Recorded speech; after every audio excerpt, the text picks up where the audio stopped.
Latu, Barada, Nikto. I am leaving soon, and you will forgive me if I speak bluntly. Your choice is simple. Join us and live in peace. What happens when a flying saucer lands in the middle of Washington, D.C., and the world watches in terror? In 1951, director Robert Wise showed us exactly that, creating one of cinema's most unforgettable moments as a sleek metallic spacecraft descends upon the National Mall, surrounded by panicked onlookers and nervous military personnel. This wasn't just another alien invasion story. This was The Day the Earth Stood Still, a film that would forever change how science fiction addressed humanity's deepest fears. Released at the height of Cold War paranoia, when Americans were building backyard bomb shelters and children practiced duck and cover drills, this film dared to suggest that perhaps the greatest threat to humanity wasn't from outer space, but from ourselves. Made on a modest budget of approximately $1.2 million, the film would go on to become a commercial success and, more importantly, a cultural touchstone that transcended its B-movie origins. While other science fiction films of the era showed aliens as mindless monsters or invaders bent on conquest, The Day the Earth Stood Still took a radically different approach. Through the character of Klaatu, an advanced being who comes to Earth with a warning about our destructive tendencies, the film offered a profound meditation on human nature at precisely the moment when our capacity for self-destruction had reached unprecedented levels. This wasn't escapist entertainment. This was a philosophical statement dressed in the trappings of science fiction, asking audiences to confront uncomfortable truths about themselves and their society. In the next 20 minutes, we'll explore how this extraordinary film came together, the innovations that made it so compelling, and why, more than 70 years later, its message continues to resonate with viewers who weren't even born when it was made. Because in many ways, The Day the Earth Stood Still was the day science fiction truly grew up. The spaceship door slides open. A humanoid figure emerges in a sleek silver suit. The military aims their weapons, and then a small object appears in the visitor's hand. Panic erupts. A shot rings out. This sequence from The Day the Earth Stood Still demonstrates precisely why the film remains a masterclass in tension and visual storytelling. Robert Wise, who would later direct West Side Story and The Sound of Music, brought a documentary-style realism to science fiction that was revolutionary for 1951.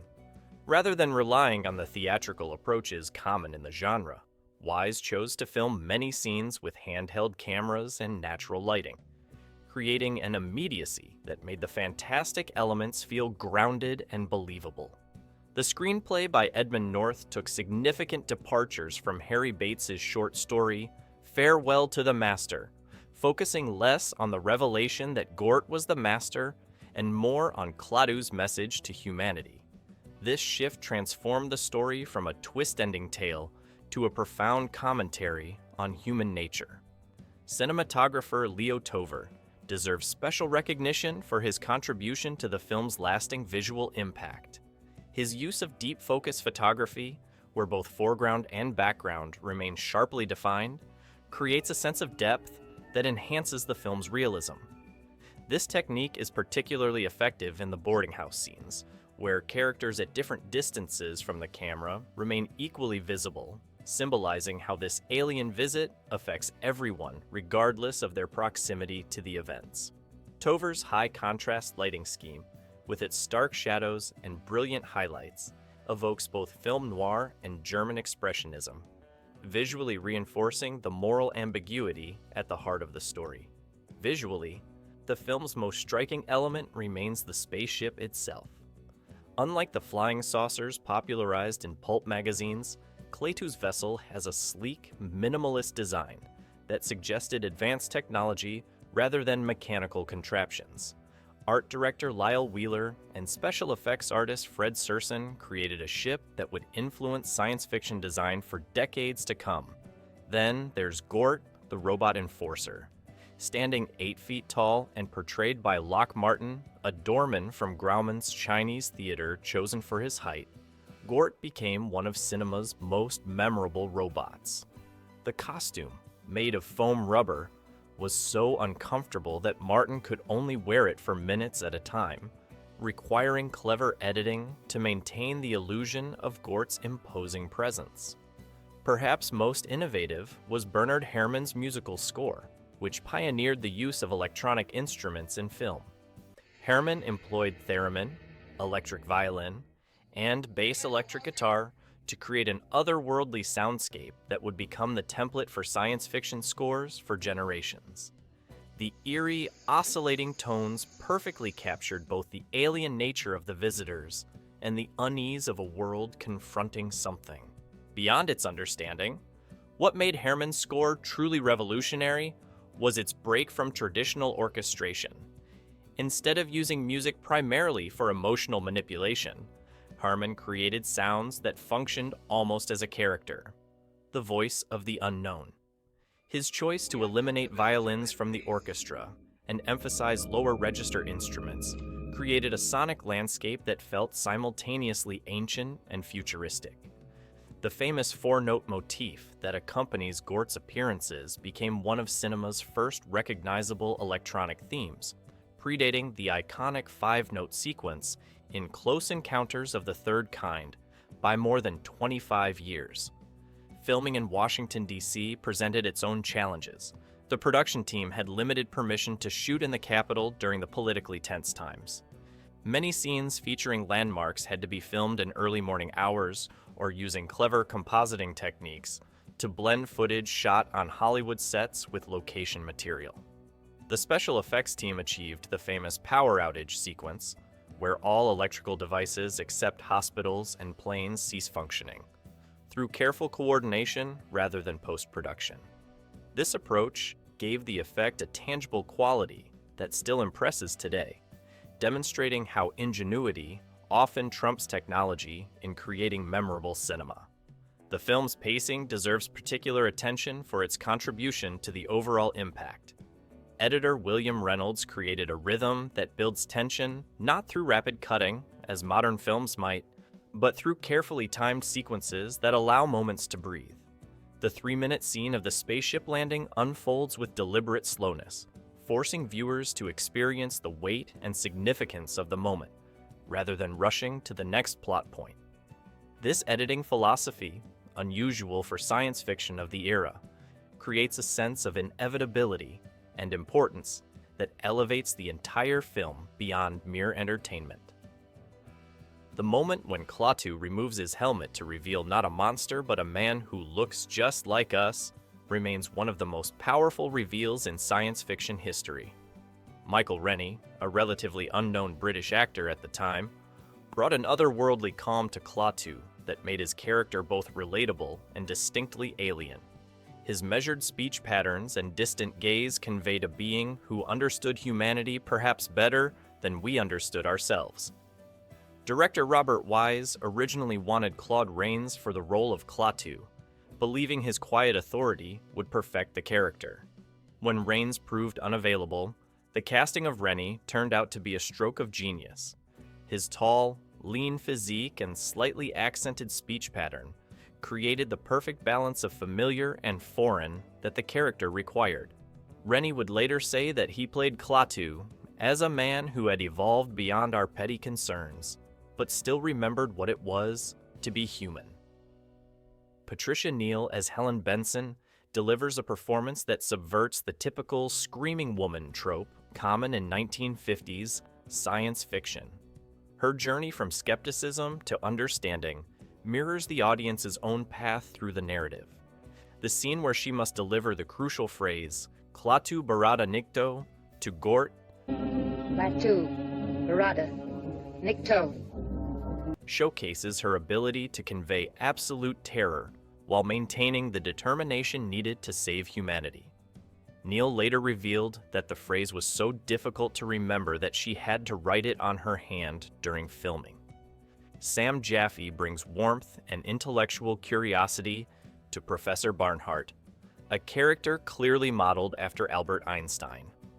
The scene where Klaatu completes Barnhart's complex equation is a quiet moment that speaks volumes about both characters.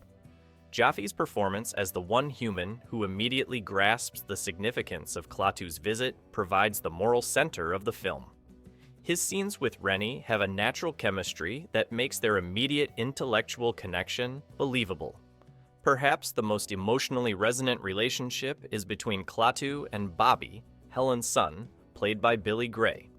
Their interactions, particularly during their tour of Washington, D.C., humanize Klaatu while highlighting the innocent curiosity that aliens might find most redeeming about our species. The moment when Bobby takes Klaatu to visit his father's grave in Arlington Cemetery silently communicates volumes about human loss and connection. The dinner table scene where Bobby questions Klaatu about life on other planets carries symbolic power that resonates beyond its simple setting. As Klaatu describes societies that have moved beyond war and violence, we see the adults growing uncomfortable while Bobby remains open to these new ideas.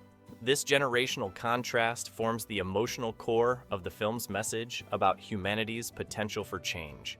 Frances Bavier, later famous as Aunt Bee on The Andy Griffith Show, appears as one of the boarding house residents, representing the everyday Americans whose limited worldview is challenged by these extraordinary events.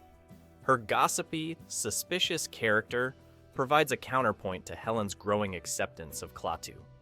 Together, these performances elevate The Day the Earth Stood Still beyond its genre conventions, creating characters whose humanity, or lack thereof, serves the film's larger themes about peace, understanding, and our capacity for both destruction and growth.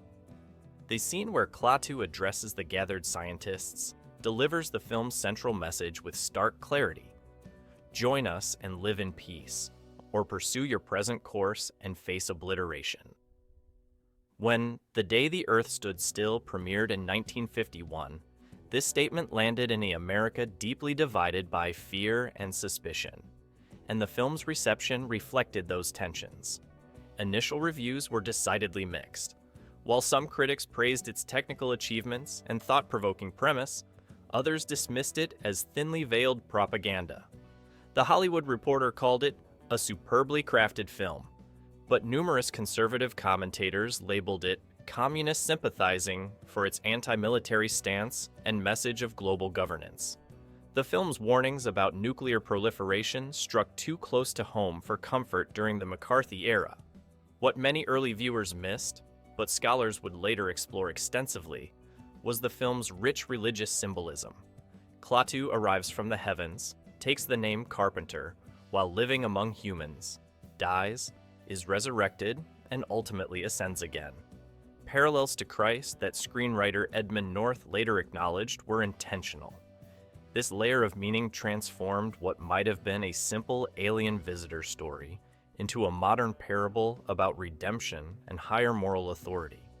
The perception of the film evolved dramatically over subsequent decades. What was once dismissed as naive pacifism came to be recognized as prescient commentary on humanity's self-destructive tendencies.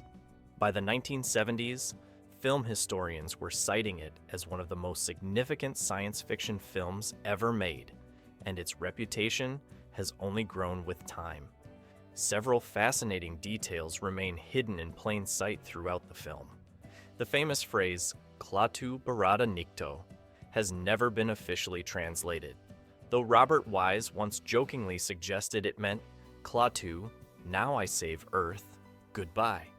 The robot Gort was originally supposed to have eyes, but test audiences found him more terrifying without them, and the film's original ending was far darker, with Klaatu leaving Earth to its fate rather than offering a second chance. Different versions of the film have circulated over the years. The original theatrical release was slightly longer than what became standard television broadcast versions, with several scenes trimmed for pacing. A 1995 restoration brought back the full theatrical cut, allowing modern audiences to experience the film as originally intended. Perhaps most remarkably, a film that was once considered controversial for suggesting international cooperation is now viewed as a foundational text in science fiction's tradition of social commentary. The evolution of audience reaction to "The Day the Earth Stood Still" reflects not just changing attitudes toward the film itself, but America's changing relationship with its own place in global politics. The final scene of Klaatu boarding his spacecraft, delivering one last warning before departing Earth, resonates as powerfully today as it did in 1951. "The decision rests with you," he tells us before the ship rises into the clouds. This moment encapsulates why "The Day the Earth Stood Still" has transcended its era to become one of science fiction's most enduring classics. The film's influence on later science fiction is impossible to overstate. Steven Spielberg directly referenced it when crafting the government response scenes in Close Encounters of the Third Kind. The concept of aliens coming not to conquer, but to warn or enlighten humanity became a template for more thoughtful science fiction, from 2001, A Space Odyssey, to Denis Villeneuve's Arrival. Even the visual language of First Contact, hazmat suits, military cordons, scientific observers, was established by Robert Wise's careful staging. Beyond its visual influence, the film pioneered what would become one of science fiction's most powerful storytelling devices, using aliens as mirrors to reflect our own humanity. When Klaatu observes that humans are capable of great compassion, yet prone to destructive violence, he's not just delivering exposition. He's forcing viewers to see themselves through outside eyes. This technique would become central to works ranging from Star Trek to District 9. The film's central concerns remain disturbingly relevant. While Cold War tensions have transformed, the threat of nuclear annihilation hasn't disappeared. It has multiplied and diversified. Climate change has added another existential threat to Klaatu's list of human follies. The film's warning about the dangers of combining aggressive tendencies with advanced technology speaks even more directly to a world of artificial intelligence, bioengineering, and automated warfare. What makes The Day the Earth Stood Still matter today is that it doesn't merely predict these dangers, it offers a perspective on addressing them. The film suggests that salvation comes not through technological advancement alone, but through moral evolution. When Professor Barnhart asks if there's an alternative to destruction, Klaatu's answer points to a universal truth. Problems created by human behavior can only be solved by changing that behavior. Most science fiction films of the 1950s feel dated now, products of specific fears that have either been resolved or transformed. Yet, The Day the Earth Stood Still feels increasingly prophetic. Its message, that humanity must move beyond national interests to survive, speaks directly to contemporary global challenges that no nation can solve alone.